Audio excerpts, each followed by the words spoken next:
À l'ouest du Québec, là où les forêts semblent s'étendre jusqu'à l'horizon et où les lacs façonnent autant les paysages que le mode de vie, l'Abitibi-Témiscamingue occupe une place à part dans l'imaginaire collectif québécois. Longtemps perçue comme lointaine, la région demeure pourtant l'un des grands piliers de l'identité québécoise. Une sorte de voûte secrète du Québec, gardienne d'une mémoire collective où se rencontrent l'audace des pionniers, la richesse des communautés et l'immensité du territoire. Pour la toute première fois, la série s'aventure ici afin de découvrir cette région mythique de l'intérieur. Un vaste voyage qui se déploiera sur 2 épisodes et qui permettra d'explorer les paysages, l'histoire, les traditions et les gens qui donnent à l'Abitibi-Témiscamingue son caractère unique.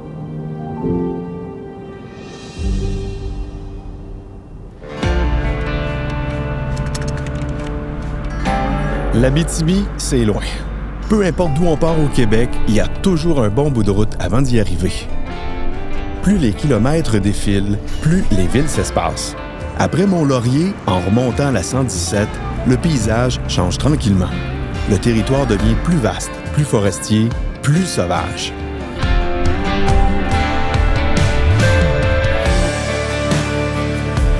On s'arrête faire le plein, on regarde le GPS, commence à anticiper l'arrivée. Puis on réalise rapidement qu'il reste encore beaucoup de route devant nous. Puis apparaît la réserve faunique La Vérandrie. Immense, presque légendaire. Une porte d'entrée naturelle qui annonce qu'on quitte peu à peu le Québec des grands centres pour entrer dans un territoire à part, où les distances prennent une toute autre dimension.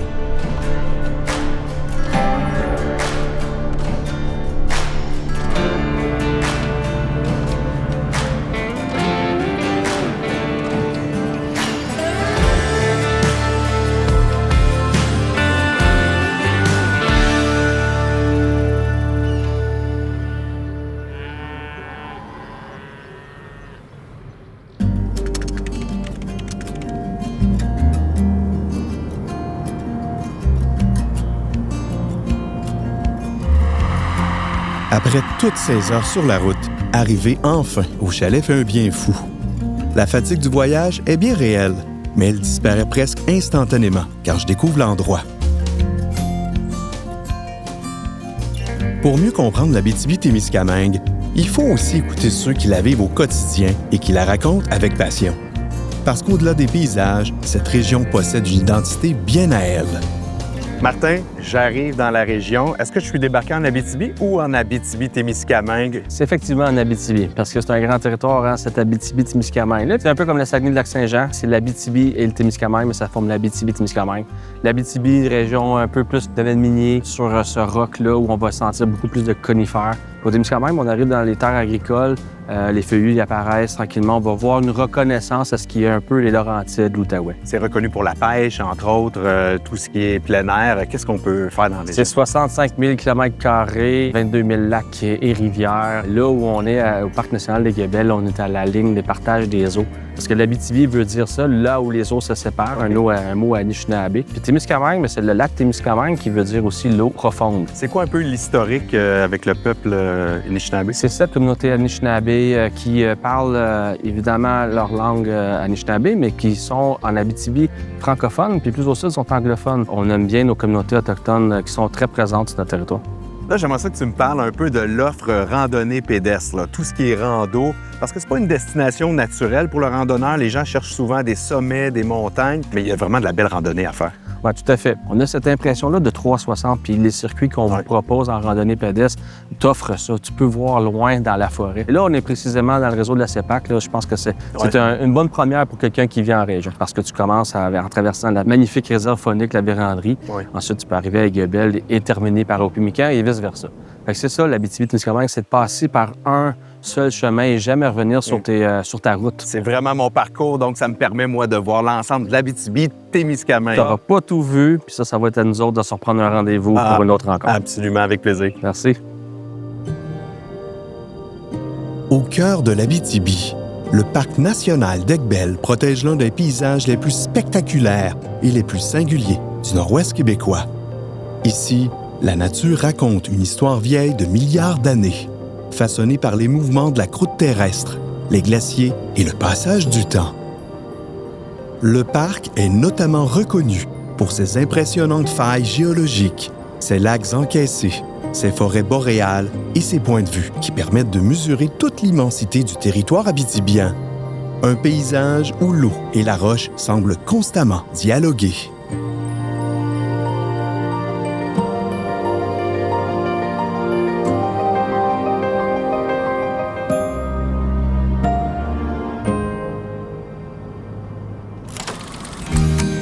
La forêt boréale, elle se moule au bouclier canadien, surtout avec du conifère, des épinets, du sapin, du pin gris.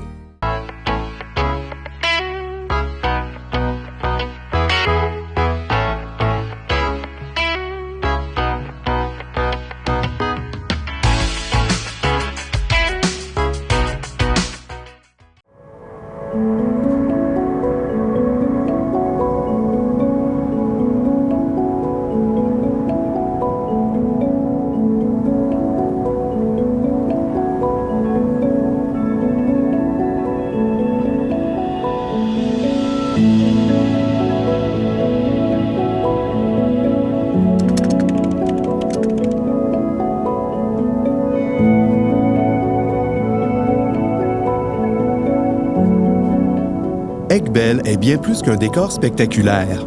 C'est aussi un lieu de conservation, de recherche et d'éducation où l'on cherche à mieux comprendre les écosystèmes tout en les protégeant pour les générations futures.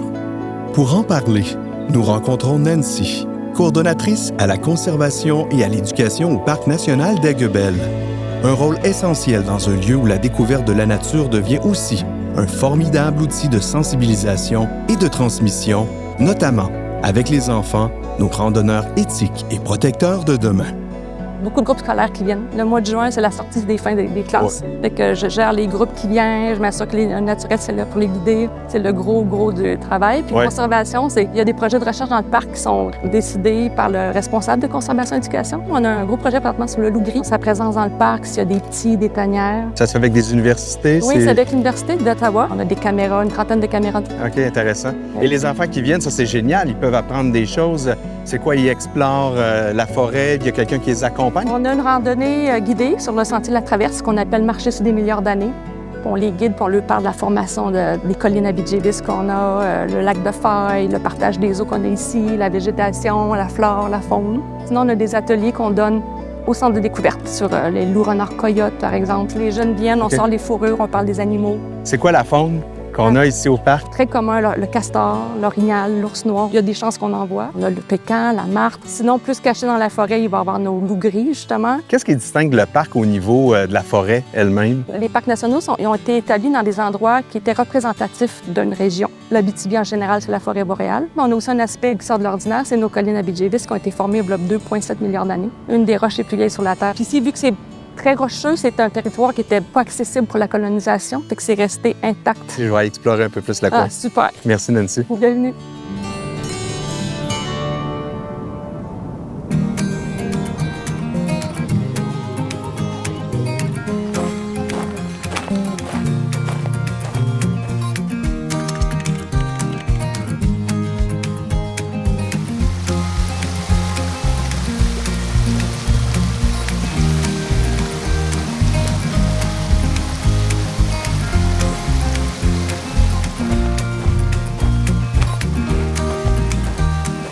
Dès les premiers mètres, on sent que le parcours réserve quelques surprises.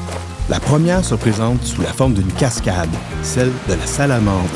Une présence plutôt étonnante dans une région que plusieurs imaginent complètement plate. Je débarque en Abitibi, parc d'Aiguebelle, à environ 45 minutes de Rouyn-Noranda. Je suis arrivé hier, j'ai pris le temps de m'installer confortablement dans un chalet ici en Boiron. C'est tout à fait charmant.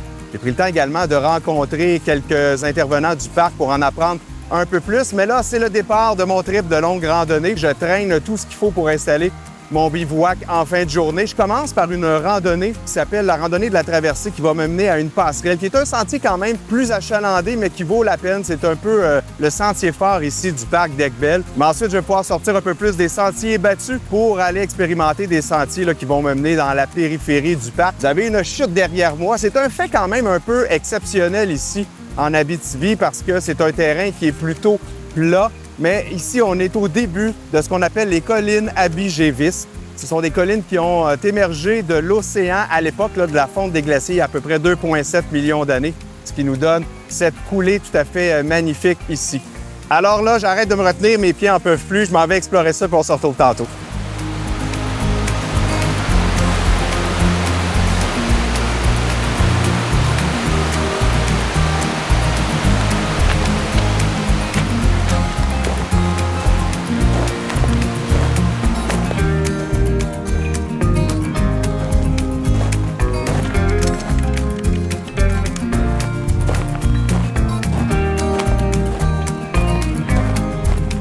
Le sentier de la traverse n'a rien de particulièrement technique. Il est large, accessible puis agréable à parcourir. Mais comme souvent, en randonnée, c'est pas nécessairement les plus grands défis qui mènent aux plus belles découvertes.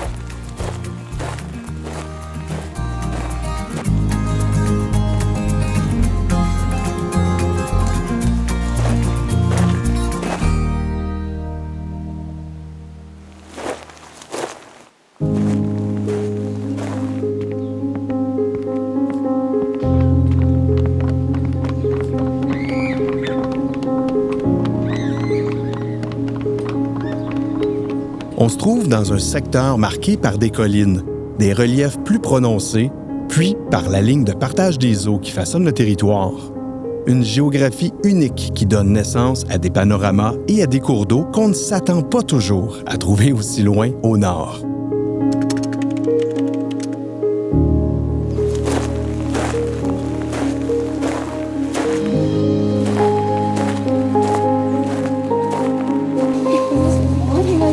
OK, ici, est-ce que tout le monde peut me pointer un conifère?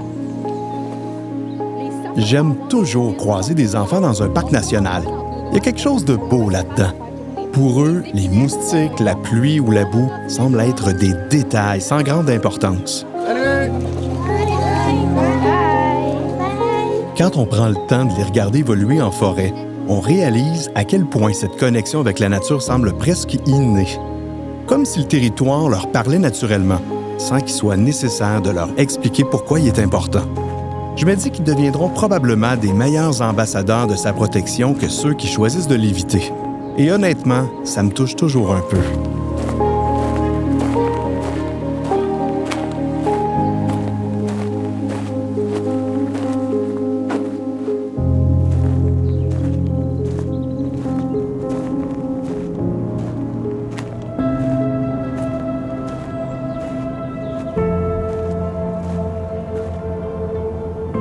Au fil de mes rencontres, plusieurs m'ont parlé de cet homme, un brin personnage captivant. Je devais absolument lui serrer la pince. Pour nous guider dans cet univers fascinant de la forêt boréale, on rencontre Roger Larivière, biologiste et spécialiste des plantes de ce territoire. Avec lui, on découvre un peu mieux les secrets de cet écosystème qui définit une grande partie de l'Abitibi-Témiscamingue. La botanique vient de ma deuxième année d'université à Ottawa. On avait à ce moment-là à faire un stage au lac Poisson-Blanc, qui est au nord d'Ottawa. Et celui qui m'enseignait, c'était un frère des écoles chrétiennes.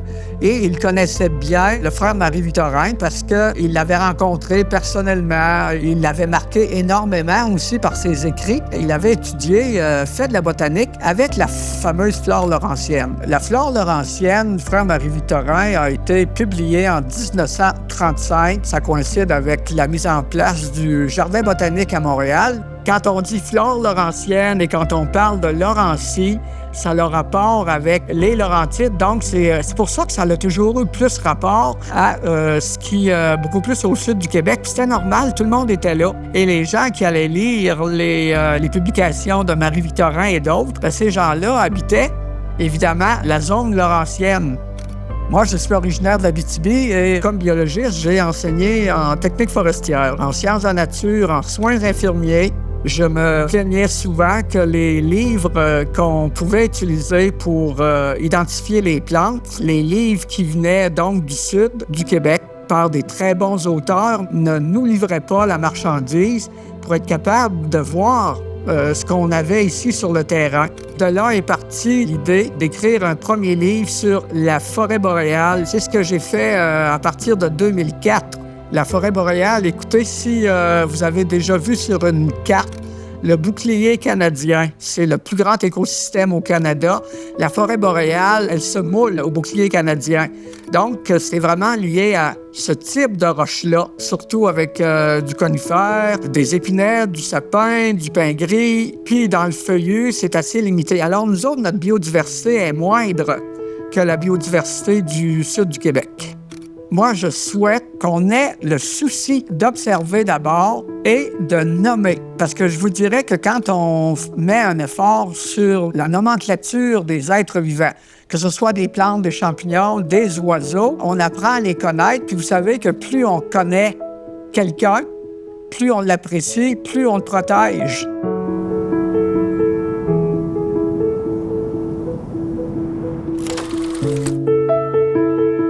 Ce qui est particulier en canot, c'est que tu peux vraiment avancer sans bruit. Là, tu as un lac qui est miroir, tu as l'impression de flotter sur quelque chose.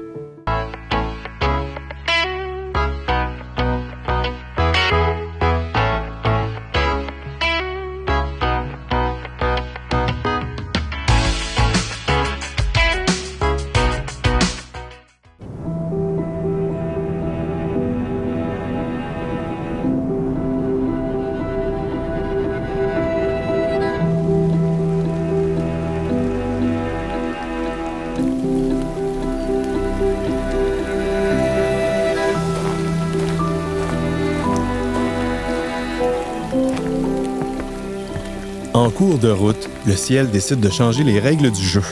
La pluie s'installe tranquillement, juste assez pour me rappeler qu'en randonnée, il faut toujours être prêt à s'adapter. Je couvre mon sac, puis je poursuis ma route.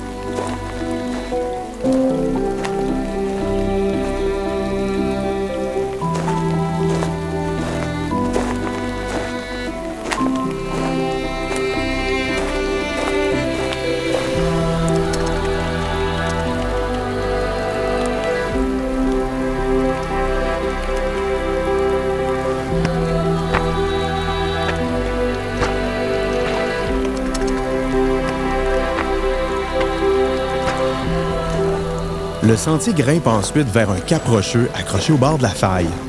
Plus je prends de l'altitude, plus le paysage se dévoile.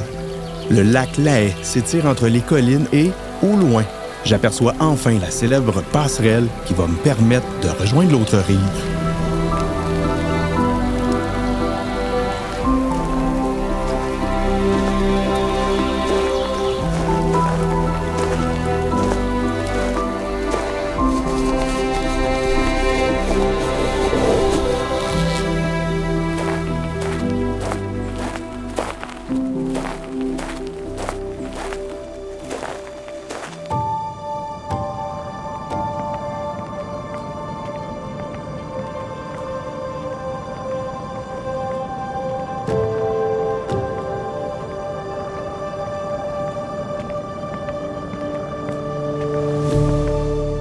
Vu d'ici, on réalise mieux le caractère spectaculaire de la place.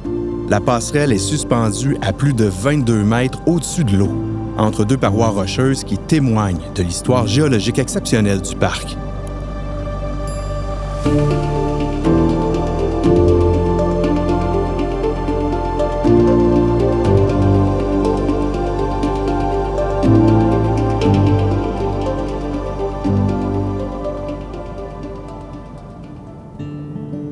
À force de randonner en Abitibi-Témiscamingue, de croiser des lacs, des rivières puis des portages, je me surprends souvent à penser au canot. Bien avant les routes et les sentiers modernes, c'est lui qui permettait de parcourir le territoire. Puis, quelque part, ça rappelle que la randonnée pédestre et les canots se complètent depuis toujours. Deux façons différentes d'entrer en relation avec le territoire, mais qui racontent finalement la même histoire. Pendant que moi, je découvre l'Abitibi-Témiscamingue à pied, mon vieux chum Guillaume Rivet, lui, la découvre à la pagaie depuis des années. Il a fait cette région son lieu de vie, son terrain de jeu, puis une partie de son identité. On le découvrira dans la deuxième partie de mon escapade. Ce qui est particulier en canot, c'est que tu peux vraiment avancer sans bruit, dans des conditions qui sont calmes, puis il n'y a pas de vent, puis il n'y a pas rien. Là, tu as un lac qui est miroir, puis tu as l'impression de flotter sur quelque chose. Puis là, si tu es vraiment discret, puis tu décides de prendre le temps au bon endroit, bien, tu entends tout. Là, tu entends l'écureuil qui mange dans une branche, tu entends l'orignal qui commence à se déplacer puis qui approche du lac puis qui casse des branches avec son panache. Cette espèce de moment de contemplation-là extraordinaire, je pense qu'il y a un peu de la magie là-dedans. Là. Il n'y a pas juste du rationnel, là, puis il faut quasiment le vivre, en fait, pour le comprendre.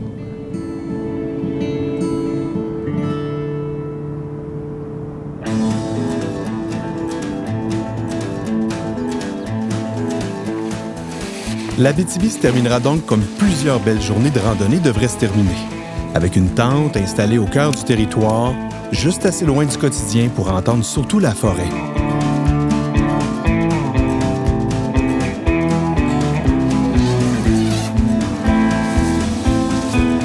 Grosse journée de rando, j'arrive enfin à mon terrain de camping où je m'installe pour la nuit. J'ai vraiment eu une superbe journée aujourd'hui. D'abord, une bonne boucle à travers le parc, ce qui m'a permis d'avoir une vue d'ensemble sur différents panoramas, plusieurs lacs. Mais je me suis vraiment concentré sur le sentier de la traverse qui nous mène à une passerelle magnifique, 22 mètres au-dessus de l'eau. On comprend pourquoi cette randonnée-là, elle est populaire. Vraiment une belle installation aujourd'hui. Je suis très content de l'avoir fait. Maintenant, je peux cocher l'Abitibi. Je m'en vais du côté du Témiscamingue. Et là, je m'en vais rejoindre un ami, Guillaume Rivet, qui est un chroniqueur plein air, aventurier, canoïste. Et j'ai déjà fait dans le passé avec lui la traversée du lac Abitibi en février 2018. Quelle belle aventure! 100 km de ski sur le lac, peu profond. On est parti du côté de l'Ontario pour le traverser sur 5 jours pour arriver du côté donc de l'Abitibi à Lassar. C'est 100 km, 20 km par jour, chargé avec un traîneau. Bref, une vraie aventure d'explorateur. Là, maintenant, un petit snack, dodo, puis on se retrouve du côté du Témiscamingue. L'Abitibi s'est révélée à la hauteur de sa réputation.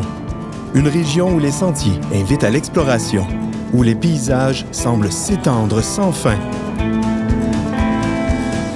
Le voyage est loin d'être terminé. Le Témiscamingue, un territoire voisin, mais profondément distinct. Une autre histoire, une autre personnalité. Presque un autre royaume.